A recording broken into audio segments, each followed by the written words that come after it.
Hi there everyone, Scapegoat Stephen back with another video battle report. So this is round 3 of a 4-round Highlander event from Dice and Destiny in Canterbury, Kent, UK, run by the pundit Hayden. Great chap, great venue. So I'm playing Ratcatchers for this, and this time I'm playing into Blacksmiths. Right, so Piper is going to kick, starting down the left-hand side with the Ratcatchers. He's got Piper, Scourge, Squeak, Vetgraves, Miasma and Pelage. On the other side of the pitch you've got Cast, Sledge, Anvil, Hearth, Vetcinder and Furnace. So start with a kick from Piper, and it is just over the line, barely over the line, but it's fine by me because I don't really want the Blacksmiths to have much control over the ball. Much like any fighting team, it allows them to do a lot of dodges forward to then push themselves into threat range, and Blacksmiths have got a pretty good threat range as is. So start with Blacksmiths. Cast will sprint, kick the ball to space. The ball scatters and it just misses that obstruction that you can see next to where the scatter is at the moment, and it will get snapped by Hearth. So my next activation is Scourge will sprint into cover and pass Disease over to Piper. So Anvil's going to go, he's going to strike while the iron is hot, and then he's just going to go for a little bit of a jog. Should be noted I did forget to jog with Squeak and his tag along. But speaking of Squeak, he'll go for a little bit of a jog now. Mostly as a delaying tactic, because the way the Blacksmith team works is you don't really want to be throwing your team into them piecemeal. As I'm sure anyone watching this is aware, Blacksmiths are quite a strong melee scrum guild, and I don't really want to be doing that with my Ratcatchers. So Hearth puts instruction on Sledge, passes to Furnace, and they both dodge forward thanks to Pass and Move and her ability. She'll then jog further forward to get herself to where she is.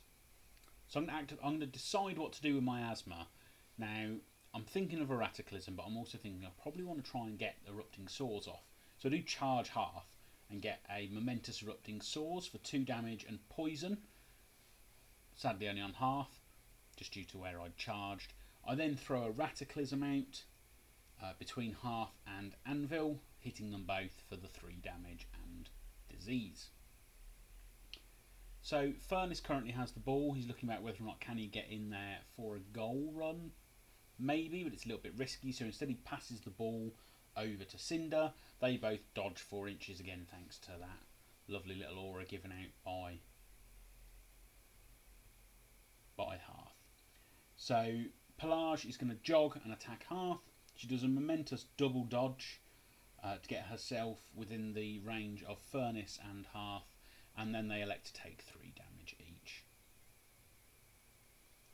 So Vetcinder will drop the ball to Sledge, and then she will charge Scourge. I will both counterattack and defensive stance. He hits the Momentous 4, 3 down because of Tough Hide, and also does Sweeping Charge. I counterattack and knock Sledge. I wish I'd knock Sledge down. I knock down Cinder, just to set her up for anything I might want to do with her. So Piper asks Cinder with his dilemma, am I going to jog to you or are you going to jog to me? She says, you can come to me please. So he obliges. So at the moment she is in engagement range from both Piper and Scourge. So what we start with is a Momentous double push, followed by a Momentous dodge double push. So as you can see, I'm just taxiing her back with me at the moment. Then we get a Momentous double push and another Momentous double push. I'm then going to jog just to get myself sort of out of Sledge's threat range, and I'm going to Momentous double push and then Momentous push her one more time, and then end my activation, so I'll spread disease to her. So she's now ripe for just being knocked off the board at the start of the next turn. Speaking of which, Sledge has to pass the ball to Anvil to be able to get in threat range of Scourge, which he does, and I believe they both do their dodging forward shenanigans. Then he charges Scourge. I defensive stance and counter-attack. In hindsight, a bit of a waste really of momentum, given Sledge's auto knockdown on any success. But never mind. He does a momentous 8, which goes down to 7 because of tough hide, and obviously knocks me down. He does a momentous 4, which just goes down to 3, but leaves me on 1 health, and then Scourge will die to fire in the maintenance phase at the end of the turn. So that'll award 2 points to the Blacksmiths. So it's 0-2 to the Blacksmiths. I just jog Graves forward and hit Anvil once, just to they ain't tough and knock him down. The ball does scatter, and it scatters so that both Hearth and Pelage have an option to snap it. We have roll off and Pelage wins, so Pelage chooses to take the ball. So moving into the next turn, we have the Ratcatchers on 5 momentum and the Blacksmiths on 4. We both play our 7-point plot cards, so I play Lone Striker and the Blacksmiths play Seize, the initiative. So obviously that gives a 4-inch dodge to 2 players. Sort of think about what it is we want to do. I choose to dodge Graves to go and engage Sledge, and then my opponent actually dodges Sledge. So we'll start with Piper. He will just attack Cinder, and he'll momentously double push her off the board. Takes us to 2-2. He's then going to charge cast and do a momentous push. Or he will do in just a second when the video catches up. So he's just going to push Cinder off now for those 2 points, and then we're going to charge cast. So we only get with the charge a single momentous push. I believe cast might have defensive stanced against this.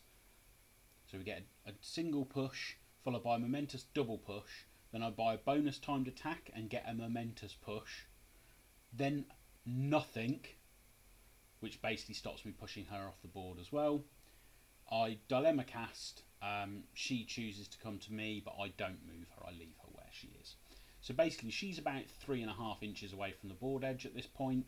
I could have heroicked and other things to have got her off the board. Unfortunately, that final attack didn't quite get me there. So next we go into Sledge. Sledge is going to attack Graves. Graves will declare a counter-attack, and he manages a momentous 2, and my counter-attack whiffs horribly and does nothing. So he pile drivers because he's close to Anvil, which gets him his it gets him his pile driver, sorry. He bonus times an attack, gets a momentous 6 and a momentous 2. So he's going to jog to reposition himself. So I then activate Graves. Graves spends a momentum to heal himself by 4 because he's just taken a bit of a pasting. He's going to attack Sledge, so he'll do a knockdown they ain't tough on Sledge, and then a momentous 2, and then uses heroic on Squeak. So again, just to give Squeak those 2 points of influence, and leave at the moment a 3-0 being engaged Sledge on the floor. So Cast will go next. Cast will attack Piper, and she'll do a momentous 3, and then she's got that Swift Strikes ability, so she'll then dodge 2 inches. So he'll spend 2 momentum to stand Sledge up, and then he will attack Piper again, I believe. No, it must be Graves now. It does a momentous shield glare. My counter attack does nothing because I miss, and then does a last attack, and he fluffs it as well. So there's a lot of toing and froing on the other side of that pitch at the moment, with everyone just waving hands at each other. So now everyone on that top end of the pitch, furthest away from the camera, has done all their nonsense. Pelage is going to go. She's going to attack Hearth and do a momentous double dodge. Hearth then had declared a counterattack, so knocks her down, and the ball scatters towards the camera. So we then do... we clear conditions on myself from Pelage. We then do a momentous dodge to get 3 damage off on Hearth, Furnace and Anvil, because again, lower defence, they don't want to choose that snared.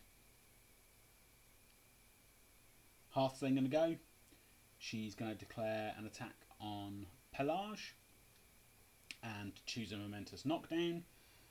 She then do 1 damage, attacks Miasma, does another momentous knockdown, and then she jogs away because she doesn't want to end engaging Pelage, because she doesn't want to take that 3 damage. because again that racks up over time. So Miasma is going to stand up because she's already engaging Anvil, so she might as well not waste momentum. So she smacks Anvil, does a momentous 2, although that goes down to 1 because Anvil obviously has tough hide. And then she does a non-momentous erupting spores, which again only hits Anvil but does put bleed up on him. So my opponent activates, he spends momentum to clear conditions on Anvil and jogs base to base with Miasma. He attacks her and singles her out momentously. He then does a momentous knockdown and then a momentous double push just to finish off his activation. So Squeak activates, goes for a jog. I decide whether or not I'm activating Scourge, but at that stage decide instead actually Squeak might be a better option. So he's going to go into Sledge. He does a non-momentous 1, followed by a momentous Dreadful Shriek. So to push Sledge into engagement range with multiple of my models. We then get a counter-attack and a bonus time, which does 2 damage to Squeak. And Squeak does a non-momentous 1.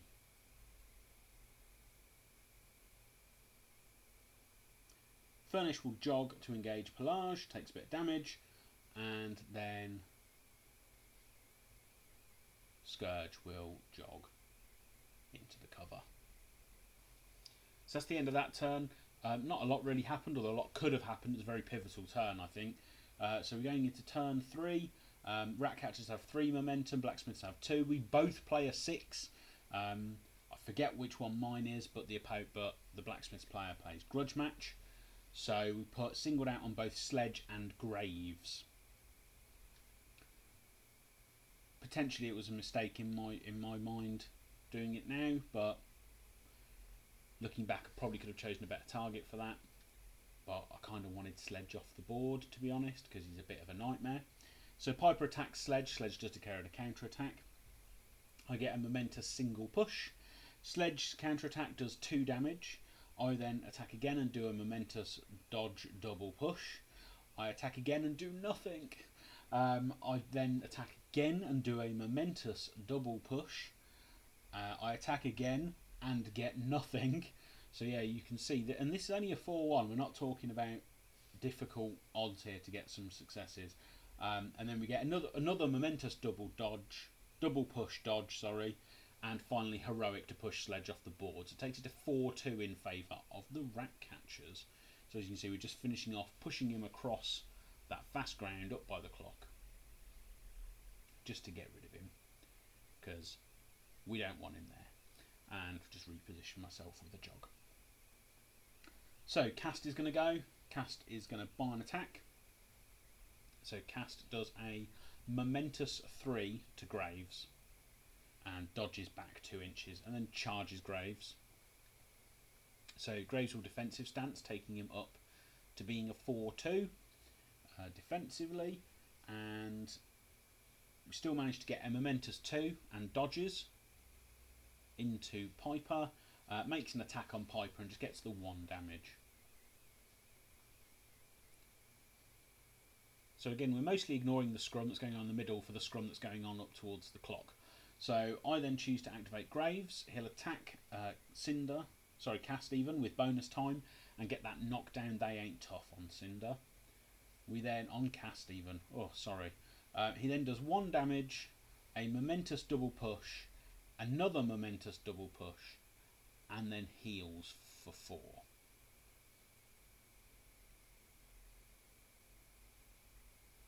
So again, the idea is, I've got so many pushes in the guild, I am just trying to get these apprentices off the board.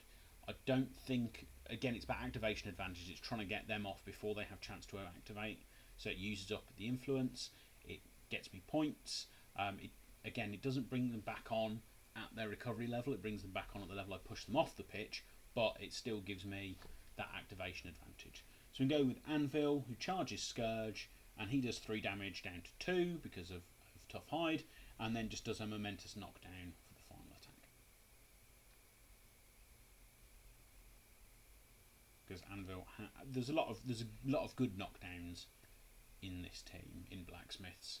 So We then activate Squeak, who goes for a bit of a jog just to crowd out Cinder, because again I don't want Cinder to be making all the attacks in the world. Furnace will go. He will pre-measure here a bunch of stuff to see whether or not he can actually make the sprint and shoot. We look at it and actually he's got 3 influence, so he might as well buy an attack on someone just to see if he can do a little bit of damage. So Furnace will attack the knockdown Pelage. He'll only do 1 damage, sadly, which is gaining momentum, but he sprints and he shoots and he scores it, so it's now 4-6 in favour of the Blacksmiths. So we're currently sort of deciding where do I want to kick the ball out to, because potentially I could go on my own goal run now, straight down the middle. The only problem here is that Hearth, obviously being the melee zone that she is quite difficult to avoid, being that 2-inch and that medium base. So I decide to activate Pelage. She uses Miasma's ability to clear the knockdown, so that's called Salve. She collects the ball on the way and attacks Hearth. I haven't actually put down what she did, so it was probably pretty inconsequential. Hearth's got 2 armour, so it may have been nothing. Unfortunately, I am counter-attacked and knocked down again, so the ball, as you can see, scatters behind me. Vetcinder will activate, and she'll attack Graves and do a Momentous Impale, targeting Graves, I believe, and then does a Momentous 2 to him as well. Miasma will use Salve to clear knockdown on herself at the start of her activation, because it isn't once per turn, and it isn't it's basically as long as you've got disease you can clear a condition off yourself. Something I hadn't really picked up on until we started this particular match, and obviously there was all those knockdowns. So Miasma will go into, and you can probably see it now, a snared Hearth. She jogs base to base with Hearth into cover herself, and all she manages is a momentous push. At this stage I'm looking to generate momentum. Hearth jogs a grand total of 2 inches because of snared. She then takes 3 damage from Pelage. Hearth then elects to clear conditions, because she doesn't want to die to the disease, and also be snared for the next turn. Scourge will sacrifice movement to stand up. He'll punch Anvil and get a momentous snack break. Graves will then die to both disease and fire at the end of the turn in conditions phase, taking it to 4-8 in favour of the Blacksmiths. So going into turn 4, and we're currently 2 momentum to the Ratcatchers and 1 to the Blacksmiths. So the Ratcatchers, I play fullback, and Rob plays keep your chin up. So I bring Graves back on, thinking, oh, there's a nice little juicy target there in cast. In hindsight, I probably should have done a lot of this with my favourite Captain Piper, but he was crowded out by 2 models, and I felt that Graves could do this on cast. Turns out not quite so much. So he charges a knocked down cast, who does defensive stance, I believe, and gets a momentous they ain't tough. So back down to being a 3-0. Gets a momentous single push, which is not what I wanted on that next attack. I needed a double push just to get then off the board. I then attack Sledge in the off chance I can do a knockdown they ain't tough to him and fail. Do nothing at all. Sledge then buys a pile driver and attacks Piper for a momentous 6 and a takeout, taking it to 4-10 in favour of the Blacksmiths. We've then got a few activations here that could have happened just to kill Graves, because there's 2 other apprentices there with full stacks. So it will end 12-4 to the Blacksmiths.